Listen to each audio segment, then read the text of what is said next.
എന്ന് ഒരു കാര്യം വളരെ പ്രധാനപ്പെട്ട ഉസ്താദന്മാർ പറഞ്ഞു കേട്ടിട്ടുണ്ട്. ഇസ്തിഹാറത്ത് ചെയ്ത് ഒരു ഇസ്തിഹാറത്ത് ചെയ്യുള്ളൂ അങ്ങനത്തെ വലിയ സംവിധാനം തുടക്കം കുറിക്കുമ്പോൾ ആ അള്ളാഹുവിനവർക്ക് അനുമതി കിട്ടിയിട്ടാണ് ഈ സംഘം രൂപീകരിച്ചിട്ടുള്ളത്. അതുകൊണ്ട് തന്നെ ഈ സംഘത്തിന് ഒരു കുഴപ്പമുണ്ടാകാൻ പോകുന്നില്ല. ഇപ്പൊ തന്നെ നമുക്കറിയാം, ഈ ദുഷ്പ്രചരണങ്ങളൊക്കെ നടത്തിയിട്ടും സംഘടനാ രംഗത്ത് ഒരു ഭിന്നത ആർക്കുണ്ടാക്കാൻ സാധിച്ചിട്ടില്ല. ജമിയത്തുൽ ഉലമ തെരഞ്ഞെടുപ്പ് നടന്നു. അവിടെ ഒറ്റക്കെട്ടായി SKSSF തെരഞ്ഞെടുപ്പ് നടന്നു. ഒറ്റക്കെട്ടായിട്ടാണ് ഭാരവാഹികൾ തെരഞ്ഞെടുത്തത്. SYS തെരഞ്ഞെടുപ്പ് നടക്കുകയാണെങ്കിൽ അതും അങ്ങനെ തന്നെ സംഭവിക്കും. അപവാദമായിട്ടുള്ളത് സുന്നി മഹൽ ഫെഡറേഷൻ മാത്രമാണ്. നമ്മുടെ ചില സഹപ്രവർത്തകർ ഇങ്ങനെയുള്ള പ്രതിയോഗികളുടെ കെണിയിൽ അകപ്പെട്ട് അതിൽ വലിയൊരു വിഭാഗത്തെ മാറ്റി നിർത്തി വെറും ചില പ്രത്യേകക്കാരായ ആളുകളെ മാത്രമാക്കി മാറ്റാനുള്ള ഒരു ശ്രമം നടത്തിയിട്ടുണ്ട്. കാരണം അത് പുറത്തു വന്ന് മീഡിയയിൽ നിരന്തരം അത്തരം ആളുകൾ പ്രചരിപ്പിച്ചുകൊണ്ടിരിക്കുമ്പോൾ നമ്മൾ ഇങ്ങനെയുള്ള ആളുകൾക്കെങ്കിലും ഈ കാര്യങ്ങൾ മനസ്സിലാക്കാൻ അനിവാര്യമാണെന്നതുകൊണ്ട് ഞാൻ അതുമായി ബന്ധപ്പെട്ട ചില യാഥാർത്ഥ്യങ്ങൾ ശ്രദ്ധയിൽപ്പെടുത്താം. ശരിക്കും ആ സമസ്ത കേരള സുന്നി മഹൽ ഫെഡറേഷൻ രൂപീകരിച്ചത് മഹല്ലിൽ ദീനി സ്ഥാപനങ്ങൾ സുന്നത്ത് ജമാഅത്തിനനുസരിച്ച് മുന്നോട്ട് കൊണ്ടുപോകാനും മഹല്ലിൽ ദീനി പ്രവർത്തനം നടത്താനും സുന്നത്ത് ജമാഅത്തിന്റെ വളർച്ചയ്ക്കും വേണ്ടിയാണ് അതിന്റെ ഭരണഘടനയിൽ കാണാം. അപ്പൊ ശരിക്കും ഒരു സുന്നി മഹല്ല് ഫെഡറേഷൻ എന്ന് പറഞ്ഞാല് അതൊരു കൂട്ടായ്മയാണ്.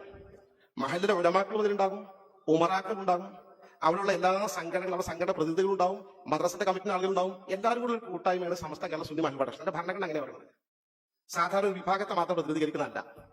സാധാരണ SKS പറഞ്ഞാൽ വിദ്യാർത്ഥി വിഭാഗത്തെ മാത്രം പ്രതിനിധീകരിക്കുന്നതാണ്. സുന്നി യുവജന സംഘടന യുവാക്കൾ മാത്രം പ്രതിനിധീകരിക്കുന്നതാണ്. ജമുഅത്തുൽ മുഅല്ലിമീൻ എന്ന മുഅല്ലികൾ മാത്രം കേന്ദ്രീകരിക്കുന്നതാണ്. ജമിയത്തുൽ ഉലമ എന്ന ആലിമീങ്ങൾക്ക് മാത്രമുള്ളതാണ്.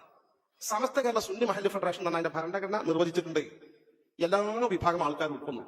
അതായത് മഹല്ല് കമ്മിറ്റിയുടെ പ്രതിനിധികൾ ഉണ്ടാവും, മദ്രസ കമ്മിറ്റി പ്രതിനിധികൾ ഉണ്ടാവും, മദ്രസയിലെ ഉസ്താദ്മാരുടെ പ്രതിനിധികൾ ഉണ്ടാവും, അതുപോലെ ഖത്തീബ് ഉണ്ടാകും, മുദരിസ് ഉണ്ടാകും, ജമിയത്തുൽ ഉലമയുടെ പ്രതിനിധി ഉണ്ടാകും, SKSന്റെ പ്രതിനിധി ഉണ്ടാവും, SYSന്റെ പ്രതിനിധി ഉണ്ടാകും, ജമിയത്തുൽ ഹുതബന്റെ പ്രതിനിധി ഉണ്ടാവും, മദ്രസ മാനേജ്മെന്റ് അസോസിയേഷൻ പ്രതിനിധി ഉണ്ടാവും.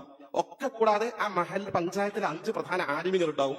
ഇതൊക്കെ പാടെ കൂടി ചേർന്നതാണ് ശരിക്കും സുന്നി മഹൽ ഫെഡറേഷൻ. എല്ലാവരും കൂടി, കാരണം മഹല്ല മുന്നോട്ട് പോകാൻ സഹമായി മഹല്ല പ്രവർത്തനം മുന്നോട്ട് കൊണ്ടുപോകണമെങ്കിൽ വെറും ഖത്തീബ് വിചാരിച്ചാൽ നടക്കൂല, വെറും മുദരിസ് വിചാരിച്ചാൽ നടക്കൂല, വെറും കമ്മിറ്റി ഭാരവാഹികൾ വിചാരിച്ചാൽ നടക്കൂല. എല്ലാവരും കൂടി ആകുമ്പോഴാണ് ഈ ദീനി പ്രവർത്തനം, പൊതുവായ പ്രവർത്തനം ആ മഹല്ലിൽ സുന്ദരമായി മുന്നോട്ട് പോവുക. അതുകൊണ്ടാണ് നമ്മുടെ പൂർവ്വകാല നേതാക്കന്മാർ വളരെ ആലോചിച്ചത് എല്ലാ വിഭാഗം ആളുകളെയും ഉൾക്കൊള്ളുന്ന ഒരു ബോഡി സമസ്ത കേരള സുന്നി മഹല്ല് ഫെഡറേഷൻ. എന്നാൽ ഇന്ന് നമ്മുടെ ചില സുഹൃത്തുക്കൾ ഇത് സമസ്ത കേരള സുന്നി മഹല്ല് കമ്മിറ്റി ഫെഡറേഷൻ ആക്കി മാറ്റിയിട്ടുണ്ട്. വെറും മഹല്ല് കമ്മിറ്റിക്കാർ മാത്രമുള്ള ഒരു കമ്മിറ്റി, അത് താഴെ തട്ട് മുതൽ മുകൾ തട്ട് വരെ അങ്ങനെ പോയിക്കൊണ്ടിരിക്കുക. മറ്റെല്ലാ വിഭാഗം ആളുകളെയും വെട്ടിമാറ്റി. മുദരിസുമാരെ വെട്ടിമാറ്റി, ഖത്തീബുമാരെ വെട്ടിമാറ്റി, മദ്രസ സദുസ്താനെ വെട്ടിമാറ്റി, അപ്പൊ പഞ്ചായത്തിലെ 5 ആലിമീങ്ങളെ വെട്ടിമാറ്റി, അതുപോലെ SYSനെ വെട്ടിമാറ്റി, SKSനെ വെട്ടിമാറ്റി, ജമിയത്തുൽ ഉലമയെ വെട്ടിമാറ്റി, മദ്രസ മാനേജ്മെന്റ് അസോസിയേഷനെ വെട്ടിമാറ്റി, ജമിയത്തുൽ ഹുതബയെ വെട്ടിമാറ്റി, ഒക്കെ വെട്ടിമാറ്റിയിട്ട് വെറും മഹല്ല് കമ്മിറ്റി ഭാരവാഹികളുടെ കൂട്ടായ്മയാക്കി മാറ്റിയിട്ടുണ്ട്. അത് വളരെ ദുഃഖകരമാണെന്ന് പറയാതിരിക്കാൻ നിർവാഹമില്ല. ചില സുഹൃത്തുക്കൾ പറയുന്നു ഇതൊക്കെ ഉത്തരവാദപ്പെട്ട ഉമർ ഫൈസി മുക്കം അറിഞ്ഞുകൊണ്ടാണ്, ഈ വിനീതൻ അറിഞ്ഞുകൊണ്ടാണ്, ഇതുപോലുള്ള ആളുകളൊക്കെ ആലോചിച്ചുകൊണ്ടും കമ്മിറ്റിയിൽ ചർച്ച ചെയ്തുകൊണ്ടുമാണ്. വാസ്തവ വിരുദ്ധമാണ്. ഈ വിനീത സംസ്ഥാന കമ്മിറ്റിയിലെ മെമ്പറാണ്. ഞാൻ പോയിടത്തോളം കമ്മിറ്റിയിൽ അങ്ങനത്തെ ഒരു ചർച്ച വന്നിട്ടില്ല. മാത്രമല്ല കോപ്പിയൊക്കെ നേരത്തെ കയ്യിലേക്ക് അയച്ചു തന്ന് ഒക്കെ ഉറപ്പുവരുത്തിയിട്ടുണ്ടായിരുന്നു. അങ്ങനത്തെ ഒരു കോപ്പി അയച്ചു തന്നിട്ടില്ല. മുക്കം ഉമർ ഫൈസിയോട് ഞാൻ ചോദിച്ചു, പറഞ്ഞു അദ്ദേഹം ഞാൻ അറിഞ്ഞിട്ടില്ല. ഇതുപോലെ സംസ്ഥാന കമ്മിറ്റിയുള്ള ചില സുഹൃത്തുക്കൾ അവരാരും പറഞ്ഞിട്ടില്ല. പിന്നെ എങ്ങനെയാണ് ഏത് ബോഡിയാണ് ഇത് ഇങ്ങനെ മാറ്റം വരുത്തിയെന്ന് അറിഞ്ഞ് ആ ഏത് ബോഡി മാറ്റം വരുത്തിയാലും ഭരണഘടനയ്ക്ക് വിരുദ്ധമായ നിലയിൽ സുന്നി മഹൽ ഫെഡറേഷന്റെ അടിസ്ഥാന ലക്ഷ്യത്തെ വ്യതിചലിപ്പിച്ചുകൊണ്ട് അതിലുള്ള കുറെ വിഭാഗങ്ങൾ കൂട്ടുന്ന ഒരൊറ്റ വിഭാഗത്തെ മാത്രം കമ്മിറ്റിക്കാരെ മാത്രമാക്കിക്കൊണ്ട് മാറ്റുന്ന പ്രവണതയ്ക്ക് നിലനിൽപ്പില്ലല്ലോ. എത്ര ചെറിയൊരു മാറ്റമാണ് തിരക്കിടില്ല, അതും പറ്റൂല. അതൊക്കെ നിയമവിധേയമായിട്ട് ചെയ്യാൻ പറ്റൂ. ഇത് മൊത്തം മാറ്റം വരുത്തിയിട്ടുണ്ട്. ഞാൻ നിങ്ങൾക്ക് ഭരണഘടന കാണിച്ചതാണ്. ഇതാണ് സമസ്ത കേരള സുന്നി മഹൽ ഫെഡറേഷൻ നിലവിലുള്ള ഭരണഘടന. ഈ ഭരണഘടന ബഹുമാനപ്പെട്ട നമ്മുടെ പൂർവ്വകാല ഉസ്താദുമാർ തയ്യാറാക്കി സജ്ജീകരിച്ച ഈ ഭരണഘടനയിൽ ഇതുവരെ ഒരു മാറ്റം വന്നിട്ടില്ല. അപ്പൊ നിലവിലുള്ള ഭരണഘടന ഇതാണ്. ഈ ഭരണഘടനയിൽ ഇതിൽ മെമ്പർമാരായി ആരൊക്കെ വരുന്നുണ്ട്, പഞ്ചായത്തിന്റെ തുടക്കം പഞ്ചായത്തിലെ ഘടകമാണല്ലോ, ആരൊക്കെ വരുന്നുണ്ട് എന്ന് പറയുന്നത് നിങ്ങൾ ശ്രദ്ധിച്ചോ. ഞാൻ വായിച്ചു കേൾപ്പിക്കാം. സംഘടനയുടെ ജനറൽ ബോഡി അംഗങ്ങൾ ഓരോ മഹലിൽ നിന്നും പള്ളി, ദർസ്, മദ്രസ, യതീംഖാന, അറബി കോളേജ്, ബോർഡിംഗ് മദ്രസ, സമസ്തയുടെ കീഴ് ഘടകങ്ങൾ, എല്ലാ ഘടകങ്ങളും വേറിട്ട് പറയുന്നത് കീഴ് ഘടകങ്ങൾ മുതലായ ദീനി സ്ഥാപനങ്ങൾ ഭരിക്കുന്നവരിൽ മേൽപ്പറഞ്ഞ നിബന്ധനയൊത്തവർക്കും മഹലിലെ ഖാളി, ഖതീബ്, മുദരിസ്, മുഅല്ലിം തുടങ്ങിയ ദീനി സേവകരിൽ നിന്ന് മേൽപ്പറഞ്ഞ നിബന്ധനയൊത്തവർക്കും അംഗമാകാം. പുറത്ത് സുന്നി മഹല്ല് ഫെഡറേഷൻ സംസ്ഥാന കമ്മിറ്റിയിൽ രജിസ്റ്റർ ചെയ്ത മഹല്ലുകളുടെ പ്രസിഡന്റ്, സെക്രട്ടറി, ഖജാൻജി ഇവരും ജനറൽ ബോഡി അംഗങ്ങളായിരിക്കും. ഇത്രയും ആളുകൾ കൂടിയാണ് പഞ്ചായത്തിലെ ജനറൽ ബോഡി. ഇതാണ് പൂർവ്വകാലത്തെ സംവിധാനം. അതനുസരിച്ച് ആ മഹലിലെ നമ്മുടെ എല്ലാ തരത്തിലുള്ള ആളുകളും ഉൾക്കൊള്ളും. ഇത് പഴയകാലത്തെ ഭരണഘടനയിൽ മാത്രമല്ല, ഇതിന് തൊട്ട് മുമ്പ് നടന്ന തെരഞ്ഞെടുപ്പാണ് 2022-25 കാലത്തിലേക്കുള്ള തെരഞ്ഞെടുപ്പിന്റെ മാനുകളാണ്. ഇതിൽ ചെറിയ കുറച്ച് മാറ്റം വരുത്തിയിട്ടുള്ളൂ. ഏറെക്കുറെ ഈ കാര്യങ്ങൾ അംഗീകരിച്ചിട്ടുണ്ട്. ഞാൻ നിങ്ങൾ വായിച്ചു കേൾപ്പിക്കാം. 3 വർഷം മുമ്പ് നടത്തിയ തെരഞ്ഞെടുപ്പിൽ മെമ്പർമാർ ആർക്കൊക്കെ ആകണമെന്ന് മെമ്പർഷിപ്പ് ഭരണഘടന 4ാമത്തെ അനുച്ഛേദം സുന്നി മഹൽ ഫെഡറേഷൻ രജിസ്റ്റർ ചെയ്ത് അംഗമെടുത്ത മഹല്ല് കമ്മിറ്റിയുടെ ഭാരവാഹികൾ അവിടെ ഒരു കാര്യം ചെയ്തു. നേരത്തെ ഭരണഘടന പ്രസിഡന്റ്, സെക്രട്ടറി, ഖജാൻജി മഹല്ല് കമ്മിറ്റിയിൽ നിന്ന് ആ ഒറ്റടിക്ക് മഹല്ല് കമ്മിറ്റിക്കാരുടെ അംഗസംഖ്യ വർദ്ധിപ്പിച്ചു. അതായത് സുന്നി മഹൽ ഫെഡറേഷൻ ചെയ്ത മഹല്ല് കമ്മിറ്റിന്റെ പ്രസിഡന്റ്, സെക്രട്ടറി, ഖജാൻജി നേരത്തെ ജനറൽ ബോഡി ഭരണഘടന ഇപ്പോഴും പറയുന്നത്. ഇപ്പൊ മൊത്തം കമ്മിറ്റി ഭാരവാഹികളാക്കി. കമ്മിറ്റി ഭാരവാഹികൾ എന്നാൽ ഒരു president, 3 vice president, general secretary, 3 joint secretary, ഖജാൻജി 9 പേരുണ്ടാവും. അപ്പൊ നേരത്തെ 3 പേര് കമ്മിറ്റിയും ജനറൽ ബോഡിയിലുണ്ട്. അത് 9 ആക്കി ഉയർത്തി. ബോധപൂർവ്വം നീക്കം അപ്പോൾ തന്നെ തുടങ്ങിയിട്ടുണ്ട്. എന്നാലും സംഘടന ഒന്നും വെട്ടിമാറ്റിയിരുന്നില്ല. മുത്തവല്ലി ഭരണമാണെങ്കിൽ മുത്തവല്ലി, പിന്നെ മഹല്ല് ഖത്തീബ് ഓർ മുദരിസിനാക്കി.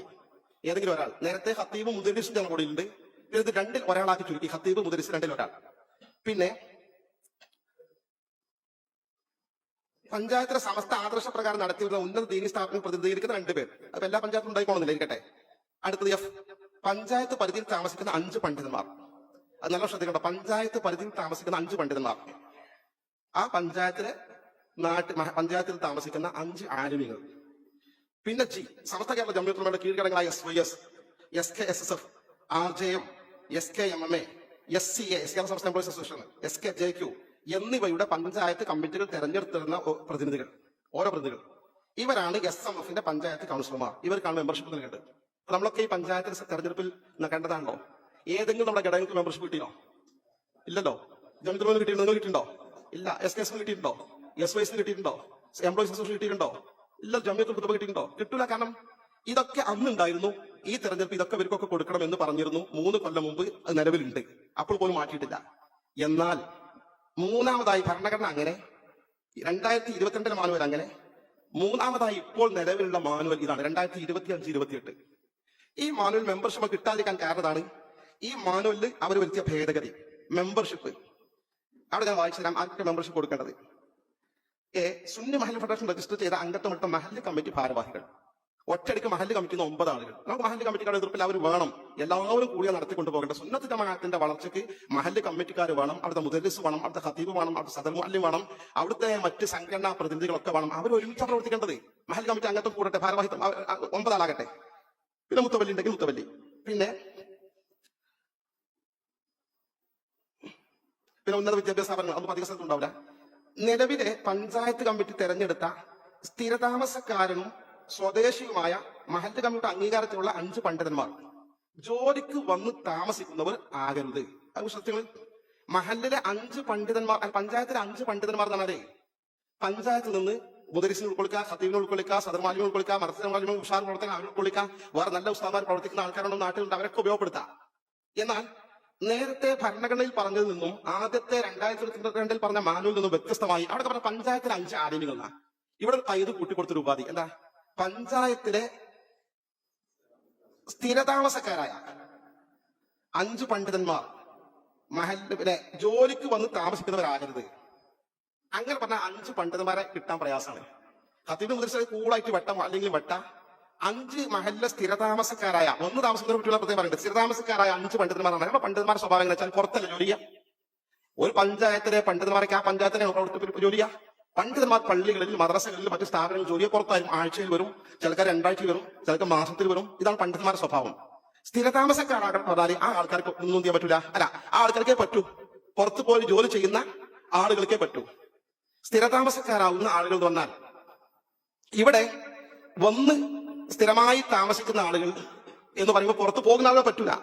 പുറത്തു പോകുന്ന ആളുകളെ പറ്റൂലെങ്കിൽ സ്ഥിരമായി താമസിക്കുന്ന ആളുകൾ ആരായിരിക്കും? ഇവിടുത്തെ ഖത്തീബ് മുദരിസ് പറ്റൂല, ഇവിടെ സ്ഥിരതാമസക്കാരല്ല. പുറത്തു പോയി ജോലി ചെയ്യുന്ന ആൾ പറ്റൂല, അവരിവിടെ സ്ഥിരതാമസക്കാരല്ലേ, വന്നു പോകുന്ന ആൾക്കാരാ. സ്ഥിരതാമസക്കാർ തന്നെ ആരായിരിക്കും? പള്ളിയിൽ നിന്നൊക്കെ റിട്ടയറായി മദ്രസൊക്കെ നിർത്തി ജോലിക്കൊന്നും പോകാൻ പറ്റാതെ നാട്ടിൽ സ്വസ്ഥമായി ചികിത്സയും കാര്യങ്ങളൊക്കെ ആയിട്ട് വീട്ടിൽ കഴിയുന്ന വയസ്സായ ഉസ്താദ്മാര്. അവരെ ഈ കമ്മിറ്റിക്ക് വരാൻ കഴിയുമോ? അവർക്ക് മണ്ഡലത്തിൽ പോകാൻ പറ്റുമോ, ജില്ലയ്ക്ക് പോകാൻ പറ്റുമോ, സ്റ്റേറ്റിൽ പോകാൻ പറ്റുമോ? ഇല്ല. ഫലത്തിൽ ആ പഞ്ചായത്തിലുള്ള 5 പണ്ഡിതന്മാർ ആ ഭാഗം മാറ്റാനുള്ള തന്ത്രപരമായ പ്രയോഗമാണ് സ്ഥിരതാമസക്കാരായ പഞ്ചായത്തിൽ 5 പണ്ഡിതന്മാർ അത് മാറ്റി ആ രീതിയിലാക്കി. പിന്നെ വേറെ ആർക്കും മെമ്പർഷിപ്പ് ഇല്ല. അപ്പൊ ആകെ മെമ്പർഷിപ്പ് ആർക്കാണ്? പുതിയ മാനുവലിൽ ഞാൻ വായിച്ചു, സുന്നി മഹൽ ഫെഡറേഷൻ രജിസ്റ്റർ ചെയ്ത് അംഗത്വപ്പെടുത്ത മഹല്ല് കമ്മിറ്റികളുടെ ഭാരവാഹികൾ, അവർക്ക് മാത്രം മെമ്പർഷിപ്പ്. അവർക്ക് മാത്രം മെമ്പർഷിപ്പ് കൊടുത്താൽ സമസ്തയുടെ എല്ലാ ഘടകങ്ങളുടെ പ്രതിനിധികളും വെട്ടിമാറ്റിയാൽ, മുദരിസിനെ വെട്ടിമാറ്റിയാൽ, ഖത്തീബിനെ വെട്ടിമാറ്റിയാൽ, സദർ മുഅല്ലിമിനെ വെട്ടിമാറ്റിയാൽ, പിന്നെ കമ്മിറ്റി ഭാരവാഹികൾ മാത്രം വെച്ച് സുന്നി മഹൽ ഫെഡറേഷൻ ഉണ്ടാക്കിയാൽ ഒരു വിഭാഗത്തിന്റെ കമ്മിറ്റിയായി മാറുന്നത്. സുന്നി മഹൽ ഫെഡറേഷൻ ആവില്ല, സുന്നി മഹൽ കമ്മിറ്റി ഫെഡറേഷൻ ആവും. അതാണ് ഇപ്പൊ നടന്നുകൊണ്ടിരിക്കുന്നത്. ഈ മഹലിന്റെ കമ്മിറ്റിയിലെ ആലിമികൾ ഉണ്ടെങ്കിൽ അവർ ബൈ ചാൻസിൽ പെടും. മഹല്ല് കമ്മിറ്റിയിലെ അധിക സ്ഥലത്തും ആലിമികൾ ഉണ്ടായിക്കൊള്ളുന്നില്ല. അപ്പൊ സ്വാഭാവികമായും അവർ വരില്ല. ഈ രീതിയിൽ അടിസ്ഥാനപരമായി ഭരണഘടന കൃത്യമായി എഴുതി വെച്ച മഹല്ലിന്റെ സ്വഭാവം നിർണ്ണയിക്കുന്നതിൽ പ്രധാന പങ്കുവഹിക്കുന്ന ഈ പ്രധാനപ്പെട്ട എല്ലാ പണ്ഡിതന്മാരെയും ഘടകങ്ങളെയും സംഘടനാ ഘടകങ്ങളെയും മൊത്തം വെട്ടിമാറ്റി മഹല്ല് കമ്മിറ്റിയിൽ മാത്രം കേന്ദ്രീകരിക്കുന്ന ഈ ഒരു തീരുമാനം എങ്ങനെ എടുത്തു എനിക്ക് മനസ്സിലാക്കാൻ സാധിക്കുന്നില്ല. ഇത് മിനിമം ഭരണഘടനയൊക്കെ ലംഘിച്ച് അതിന്റെ സ്വഭാവം മാറ്റിമറിച്ച് പുതിയൊരു സംഘടനയാക്കി മാറ്റണം സുന്നി മഹൽ ഫെഡറേഷനെങ്കിൽ മിനിമം നമുക്കൊരു മേൽഘടകല്ലേ സമസ്ത കേന്ദ്ര മുഷാവറ. ആ മുഷാവറോടെങ്കിലും ആലോചിക്കണ്ടേ? അതും ഉണ്ടായിട്ടില്ല. ഈ രീതിയിൽ മാറ്റം വരുത്തി എന്നത് വസ്തുതയാണ്. ആര് നിഷേധിച്ചാലും ആ മാറ്റം ഇല്ലാതെയാകില്ല. അത് വളരെ കൃത്യമായി പറഞ്ഞാൽ 2014 ഭരണഘടനയിൽ ജുമുഅത്ത് പള്ളിക്ക് പ്രതിനിധികളുണ്ട്, മദ്രസക്ക് പ്രതിനിധികളുണ്ട്, നിസ്കാര പള്ളി പ്രതിനിധികളുണ്ട്, RJM പ്രതിനിധികളുണ്ട്, SKJQന് പ്രതിനിധിയുണ്ട്, SYSന് പ്രതിനിധിയുണ്ട്, SKSന്റെ പ്രതിനിധിയുണ്ട്, SKMക്ക് പ്രതിനിധിയുണ്ട്, SCAക്ക് പ്രതിനിധിയുണ്ട്. അതുപോലെ ഖത്തീബുമാർ, ഉലമാ മുദരിസുകളുടെ ഖത്തീബുമാരെ പണ്ഡിതന്മാർക്ക് പ്രാതിനിധ്യമുണ്ട്. അവരെ മുഴുവൻ ഒഴിവാക്കിയിട്ട് 2025 വന്നപ്പോൾ പൂർണ്ണമായും ഒരു വിഭാഗത്തിന് മാത്രം കൗൺസിൽ മെമ്പർഷിപ്പ് കൊടുക്കുന്നു. ഇങ്ങനെ ഗുരുതരമായ തെറ്റ് സംഭവിച്ചിട്ടുണ്ട്. ഇത് മറച്ചു വെക്കാൻ ആ നിലയിലാണ് ഇപ്പൊ കമ്മിറ്റി പഞ്ചായത്ത് തലം മുതൽ മുകളിലേക്ക് പോയിട്ട് നമ്മൾ മൗനം പാലിച്ചു. സംഘടനക്കും പരാതി കൊടുത്തു, മുഷാവർക്ക് പരാതി കൊടുത്തിട്ടുണ്ട്. ആ മുഷാവർ, പക്ഷെ ഇത് മീഡിയയുടെ നിരന്തരം അങ്ങനെ സംഭവമല്ല കളവ് പ്രചരിപ്പിക്കുകയാണ് എന്ന് പറയുമ്പോൾ അതിന്റെ സത്യസ്ഥിതി നമ്മളെങ്കിലും തിരിച്ചറിയാൻ അനിവാര്യമാണ്. ഇതൊരു പ്രധാനപ്പെട്ട വിഷയം. രണ്ടാമത്തെ പ്രധാനപ്പെട്ട വിഷയം, സംസ്ഥാന തെരഞ്ഞെടുപ്പ് സമിതി ഉണ്ട് സുന്നി മഹൽ ഫെഡറേഷൻ. അത് സുന്നി മഹൽ ഫെഡറേഷൻ ആരും സംസ്ഥാന കമ്മിറ്റിക്ക് തെരഞ്ഞെടുക്കാൻ പറ്റും. സ്വാഭാവികം തെരഞ്ഞെടുപ്പുമായി പ്രധാനപ്പെട്ട നമ്മുടെ നേതാക്കന്മാർക്ക് തെരഞ്ഞെടുക്കും. അപ്പൊ ഈ 2022 ഈ സംസ്ഥാന സമിതി റിട്ടേണിംഗ് സമിതി തെരഞ്ഞെടുത്ത ആളുകളെ ഞാൻ വായിച്ചത് 5 പേരാണ്. 2022 തെരഞ്ഞെടുപ്പ് സ്റ്റേറ്റ് കമ്മിറ്റിന്റെ റിട്ടേണിംഗ് തെരഞ്ഞെടുപ്പ് നടത്തേണ്ട സമിതിയിൽ അങ്ങനെ 5 പേര്. ഒന്ന് പാണക്കാട് സയ്യിദ് ഹൈദർ ഷിഹാബ് നവാഹു മർക്കദുഹ, മഹാത്മാവിന് അള്ളാഹു ദറജ ഉയർത്തി കൊടുക്കുമാറാകട്ടെ. അവരെ പറക്കത്ത് കൊണ്ട് അള്ളാഹു നമ്മുടെ സംഘടനാ സംവിധാനത്തിലുള്ള ഈ അസ്വാർശങ്ങൾ അവസാനിപ്പിച്ച് ഒറ്റക്കെട്ടായി മുന്നോട്ട് പോകുന്ന സാഹചര്യം സുന്നത്തി മാത്രം വളർത്താൻ അള്ളാഹു നമുക്ക് തൗഫീഖ് നൽകി അനുഗ്രഹിക്കുമാറാകട്ടെ. 2 സയ്യിദ് മുഹമ്മദ് ജിഫ്രി മുത്തുക്കോയത്തങ്ങൾ, മഹാനവർക്ക് അള്ളാഹു ദീർഘായുസും ആഫിയത്തും ആരോഗ്യവും ഹിമ്മത്തും നൽകി അനുഗ്രഹിക്കുമാറാകട്ടെ. 3 പ്രൊഫസർ ആരിക്കുട്ടി മുസ്ലിയാർ, ഉസ്താദിന് സുഖമില്ല, അള്ളാഹു ആഫിയത്തും ഷിഫി നൽകി അനുഗ്രഹിക്കുമാറാകട്ടെ. 4 MT അബ്ദുൽ മുസ്ലിയാർ, 5 ചേരക്കാട് മുഹമ്മദ് മുസ്ലിയാർ, ചേരക്കാട് കൊടുക്കട്ടെ. MT അബ്ദുൽ ഉസ്താദ് നമ്മുടെ ആദരണീയനായ നേതാവാണ്, അള്ളാഹു ദീർഘായുസും ആഫിയത്തും ആരോഗ്യവും തൗഫീഖും നൽകി അനുഗ്രഹിക്കുമാറാകട്ടെ. ഇങ്ങനെ 5 പേരാണ്. അതിൽ chief returning officer Sayyid Muhammad Jifri Muthukoya Thangal. അദ്ദേഹത്തെ ഈ തെരഞ്ഞെടുപ്പിൽ വെട്ടിമാറ്റിയിട്ടില്ല എന്നാണ് ഇവർ പറയുന്നത്. വെട്ടിമാറ്റിയിട്ടില്ല, അത് വെട്ടിയിട്ടുണ്ടാവില്ല പറയാൻ, മാറ്റിയിട്ടില്ല എന്ന് പറയാൻ പറ്റൂല. ഏറ്റവും വലിയ ഖേദകം, മാറ്റിക്കോട്ടെ, എന്നാലും അതിന്റെ തൊട്ടടുത്തും സ്ഥാനത്തെങ്കിലും വെക്കണ്ടേ? ജിഫ്രി തങ്ങളല്ലേ സമസ്തന്റെ അധ്യക്ഷൻ, ആ സ്ഥാനത്ത് മാറ്റാൻ തന്നെ പാടില്ല, അനാദരവാണത്. ഇനി മാറ്റുന്ന പറ്റ ആ സമിതിയിൽ പോലും തങ്ങൾ മെമ്പറാക്കിയിട്ടില്ല. പുതിയ സമിതി തന്നാല് വളരെ കൃത്യമായി ഞാൻ ഇവർ എഴുതി വെച്ച് വായിച്ചത്, ഈ മാനിന്റെ അവർ എഴുതി വെച്ചിട്ടുണ്ട്. ആ സമിതിയിൽ അംഗം പോലും അല്ല എന്നാണ് ഖേദകരം. ആ സമിതിയിൽ 2025 മാനുവൽ ഞാൻ പറഞ്ഞോ, ഇതില് ഈ സമിതിയിൽ 13 പേരുണ്ട്. സംസ്ഥാന തെരഞ്ഞെടുപ്പ് സമിതിയിൽ ഈ 25 ഇപ്പൊ നടക്കാൻ പോണ ഈ 16-ാം തീയതിയാണ് ഡേറ്റ് നിശ്ചയിച്ചിട്ടുള്ളത്. ആ തെരഞ്ഞെടുപ്പ് നിയന്ത്രിക്കാൻ 13 അംഗ സമിതി, അധികം ഇപ്പൊ കമ്മിറ്റിന്റെ ഭാരവാഹികൾ തന്നെ. ഞാൻ വായിച്ചു കേൾപ്പിക്കാം. അതില് 1 chairman professor Arikutty Musliyar, vice chairman Sayyid Abbas Ali Shihab, Koyyode Umar Musliyar, Sayyid Muhammad Koya Thangal Jamalullaili, convener U Muhammad Shafi Chemmad, joint convener Abdul Samad Pookkottur, PC Ibrahim Haji Wayanad, Basheer Kallepadam, VSC Kutty Haji, Nasar വൈസി കൊടുത്തായി, Badaruddin Anchal, CT Abdul Khader, ഇവരാണ് തെരഞ്ഞെടുപ്പ് നിയന്ത്രിക്കേണ്ടത്. Chief returning officer MT Abdul Musliyar. ബഹുമാനപ്പെട്ട സയ്യിദ് മുഹമ്മദ് ജിഫ്രി മുത്തുക്കോയ തങ്ങളെ ജസ്റ്റ് ഇതിന്റെ ഒരു പ്രധാനപ്പെട്ട പോസ്റ്റ് സാമാന്യ മര്യാദയുള്ളൂ. ഈ ചീഫ് റിട്ടേണിംഗ് ഓഫീസർ ഒരു മാറ്റം വിചാരിക്കാം. എന്നാൽ മുസ്തഷാർ റൈസ് പ്രധാന അഡ്വൈസർ എന്തെങ്കിലും കൊടുത്തിട്ട് ഇത് കേരളത്തിലെ ഈ മഹല്ലുകളെ മൊത്തം സംവിധാനം നിയന്ത്രിക്കുന്ന ഈ സംവിധാനത്തെ തെരഞ്ഞെടുക്കുമ്പോൾ അതിന്റെ നേതൃത്വത്തിൽ അദ്ദേഹം വരേണ്ടതല്ലേ? എങ്ങനെ ഒരു മെമ്പർ സ്ഥാനത്ത് കൊടുക്കാൻ ഒഴിവാക്കുന്നത്? കാരണം ഈ കൃത്രിമം മുഴുവൻ ഇവിടെ ഉണ്ടാക്കി വെച്ചിട്ടുണ്ട്. ഈ കൃത്രിമം മുഴുവൻ ഉണ്ടാക്കി വെച്ചിട്ട് അവർ ഉദ്ദേശിക്കുന്ന വിധത്തിലുള്ള സംവിധാനം ഉണ്ടാക്കാൻ വേണ്ടി ബോധപൂർവ്വം തങ്ങളെ മാറ്റിയെന്ന കാര്യത്തിൽ യാതൊരു സന്ദേഹമില്ല. ഇത് രണ്ടാമത്തെ ഗുരുതരമായ തെറ്റല്ലേ? നമ്മൾ മനസ്സിലാക്കണം. ഇല്ലാന്ന് പറഞ്ഞ കാലം ഇത് ഈ സാധനത്തിൽ എഴുതി വെച്ച സംഭവമാണ്. നമുക്കൊക്കെ ആർക്കും കിട്ടും. എല്ലാ പഞ്ചായത്തിനും ഇതിന്റെ കോപ്പിയുണ്ട്, തെരഞ്ഞെടുപ്പ് നടത്താൻ വേണ്ടി എത്തിച്ച കോപ്പിയുണ്ട്. മൂന്നാമത്തെ പ്രശ്നം, നമ്മുടെ പൂർവികരൊക്കെ വളരെ ഗൗരവപൂർവ്വം ആലോചിച്ച് തീരുമാനിച്ചുണ്ടാക്കിയതാണ്. പഞ്ചായത്തിൽ പിന്നെ പഞ്ചായത്തിലെ മേഖലാ കമ്മിറ്റിയാണ്. ഈ മേഖലാ കമ്മിറ്റിയിലേക്ക് പഞ്ചായത്തിൽ നിന്നുകൾ മെമ്പർമാരെ കൊടുക്കുക. മേഖലാ കമ്മിറ്റി പ്രവർത്തക സമിതിയിലേക്ക് 3 പേരെ തിരഞ്ഞെടുക്കേണ്ടതാണ്. അതായത് പഞ്ചായത്ത് കമ്മിറ്റി ഭാരവാഹികളിൽ നിന്ന് 3 പേരെ എന്ത് ചെയ്യണം, മേഖലാ കമ്മിറ്റിയിലേക്ക് മെമ്പർമാരായി കൊടുക്കും. അവിടെ പ്രത്യേകം ശ്രദ്ധിക്കണം, ഇങ്ങനെ തിരഞ്ഞെടുക്കുന്ന ഭാരവാഹികൾ മഹല്ല് ഭാരവാഹികൾ തന്നെ ആകണം. ആരാകാൻ പാടില്ല, മുദ്രസ്മാരോ ഹത്തിമാരോ ബൈ ചാൻസ് ഇതിന് പ്രസിഡന്റ് സ്ഥാനത്തോ സെക്രട്ടറി സ്ഥാനത്തോ അവിടുത്തെ കമ്മിറ്റിയിൽ വന്ന് വരാന്നല്ലാതെ അവിടുത്തെ ആനിമികൾ ആരെങ്കിലും വന്നുപെട്ടിട്ടുണ്ടെങ്കിൽ അവരെന്ത് ചെയ്യാൻ പാടില്ല, വരാൻ പാടില്ല. ഈ പഞ്ചായത്തിന് തൊട്ട് മീതൊക്കെ ആർക്കേ പോകാൻ അർഹതയുള്ളൂ, കമ്മിറ്റി ഭാരവാഹികൾക്ക് അർഹതയുള്ളൂ. അത് മാലിന്യങ്ങൾക്ക് അർഹതയില്ല, മുദ്രസ്മാർക്ക് അർഹതയില്ല, ഖത്തീബാർക്ക് അർഹതയില്ല, മറ്റാരിമികൾക്ക് അർഹതയില്ല. കമ്മിറ്റി ഭാരവാഹികൾ ബൈ ചാൻസ് പെട്ടിട്ടുണ്ടെങ്കിൽ അവർ പെടും. ഇല്ലെങ്കിൽ ആ തെരഞ്ഞെടുക്കുന്ന 3 ആളുകൾ കമ്മിറ്റി ഭാരവാഹികൾ കണിശമാണ്. ഇങ്ങനെ ഭരണഘടനയില്ല, കഴിഞ്ഞ തെരഞ്ഞെടുപ്പിൽ മാനൂലില്ല. എത്ര ഗുരുതരമായ ദുരുദ്ദേശത്തോടു കൂടിയാണ് സംവിധാനിച്ചിട്ടുള്ളത്. 3ാമത്തെ പ്രശ്നം. 4ാമത്തെ പ്രശ്നം ഞാൻ നിങ്ങൾ പറഞ്ഞു കേൾപ്പിക്കാം. ഇത് കഴിഞ്ഞ കാല ഭരണഘടനയിൽ അതിന്റെ മാനുവലുള്ളത് പ്രസിഡന്റ് സാധ്യമെങ്കിൽ ആലിമോ സയ്യിദോ ആകേണ്ടതാണ്. പഞ്ചായത്തിലെ ഒരു പഞ്ചായത്തിൽ അതിന്റെ പ്രസിഡന്റ് സാധ്യമെങ്കിൽ ആലിമോ സയ്യിദോ ആകേണ്ടതും ജനറൽ സെക്രട്ടറി, ട്രഷറർ എന്നിവർ മഹല്ല് കമ്മിറ്റിയിലെ ഭാരവാഹി മഹല്ല് കമ്മിറ്റിയിലെ ഉമറാക്കൽപ്പെട്ടവരും ആകേണ്ടതാണ്. ഞാനത് നമ്മൾ പൂർവിക തെരഞ്ഞെടുത്ത രീതി അതാ. പ്രസിഡന്റ് ഒരു ആലിമായിക്കോട്ടെ, ഒരു സയ്യിദ് ആയിക്കോട്ടെ, മറ്റേ ഖജാൻജി സെക്രട്ടറി താട്ടെ ഉമറാക്കൽപ്പെട്ട ആൾക്ക് നല്ല സ്മൂത്തായി മുന്നോട്ട് പോകുന്ന വഴിയാണ്. പക്ഷെ അതിന് ആലിമീങ്ങളെ സാധാർത്ഥികളോട് മാറ്റി നിർത്തിയാൽ പിന്നെ അങ്ങനെ ഉപാധി നടപ്പാക്കാൻ പറ്റുമല്ലോ. ആ പരിപാടി ഭരണഘടനയിൽ ഒഴിവാക്കി. അങ്ങനെ പ്രസിഡന്റ് ആലിമോ സയ്യിദോ ആകേണ്ട ആവശ്യമില്ല, ആ ഭാഗം വെട്ടിമാറ്റി. അതോടൊപ്പം ഇത്രമാത്രം ഗുരുതരമായ കൃത്രിമങ്ങൾ ഇതിന്റെ ഭരണഘടനയെ മാറ്റിവെച്ചുകൊണ്ട് കൃത്രിമമായി ഒരു മാനുവലുണ്ടാക്കി അത് അടിച്ചേൽപ്പിച്ചുകൊണ്ട് അങ്ങനെ തെരഞ്ഞെടുപ്പ് മുന്നോട്ട് പോകുമ്പോൾ ഞാൻ നേരത്തെ സൂചിപ്പിച്ച പോലെ സമസ്ത കേരള ജമിഅത്തുൽ മുഷാവറയോടെങ്കിലും ഭരണഘടന മാറ്റം വരുമ്പോൾ തന്നെ ആലോചിക്കണം. ഇത് പ്രധാന ബോഡിയല്ലേ. ഒന്നുമില്ലാതെ ഇങ്ങനെ മുന്നോട്ട് പോകുമ്പോൾ നമ്മൾ ആരും ഒരു പരാതിപ്പെട്ടിട്ടില്ല. നേതൃത്വത്തിൽ പരാതിപ്പെട്ടവരുണ്ട്. ആ പരാതി രേഖാമൂലം എഴുതി കൊടുത്തിട്ടുണ്ട്. അതവർ പരിഹാരം ഉണ്ടാക്കുന്ന പ്രതീക്ഷയുണ്ട്. പക്ഷെ അതൊക്കെ ഒരു ഭാഗത്ത് വെച്ചുകൊണ്ട് തന്നെ പച്ചയായി പരസ്യമായി നമ്മുടെ സംഘടന അച്ചടക്കത്തെ ലംഘിച്ചുകൊണ്ട് സംഘടന കെട്ടുറപ്പിനെ ദുർബലമാക്കുന്ന വിധത്തിൽ പരസ്യമായി ഉണ്ടേക്കുമ്പോൾ ദിവസേന വന്ന് അങ്ങനല്ല ഇങ്ങനല്ല അതൊക്കെ വെറുതെ പറയാണ്. കടവർ എങ്ങനെ പ്രചരിപ്പിച്ചാൽ എന്ത് ചെയ്യും? അത്ര ഒരു സാഹചര്യം ജസ്റ്റ് ഇത് ബോധ്യപ്പെടാൻ വേണ്ടി മാത്രം നമ്മൾ സൂചിപ്പിച്ചു മാത്രം. എന്തായാലും ഒരു കാര്യം സത്യമാണ്, സുന്നി മഹല്ല് വലിയ മഹാത്മാക്കൾ ഉണ്ടാക്കിയതാണ്. അതുകൊണ്ട് കേരള മുസ്ലിം സമൂഹത്തിൽ വലിയ മാറ്റം ഉണ്ടാക്കിയിട്ടുണ്ട്, വലിയ മുന്നേറ്റം ഉണ്ടാക്കിയിട്ടുണ്ട്. ഒരു ഘട്ടത്തിലൊക്കെ കാരണം കൂട്ടായ പ്രവർത്തനമാണ്. എന്റെ ചെറുപ്പത്തിൽ നിങ്ങൾക്ക് അധികം ആൾക്കാർക്ക് ഓർമ്മ ഉണ്ടാകാൻ സാധ്യതയില്ല. ഞാൻ സ്കൂൾ പോകുന്ന കാലഘട്ടത്തിൽ മഹല്ല് ഫെഡറേഷൻ തീരുമാനമാണ് മഹല്ല് ഖത്തീബും മുദരിസും സദറും കമ്മിറ്റി ഭാരവാഹികൾ കൂടി ഓരോ വീട്ടിലും കയറിറങ്ങിയ മഹല്ലിൽ ഒരു ദിവസം 10 വീട് 15 വീടൊക്കെ പോകുള്ളൂ. ഏത് നിസ്കാരത്തിലെ പ്രാധാന്യത കൂടി അവതരിപ്പിക്കാം.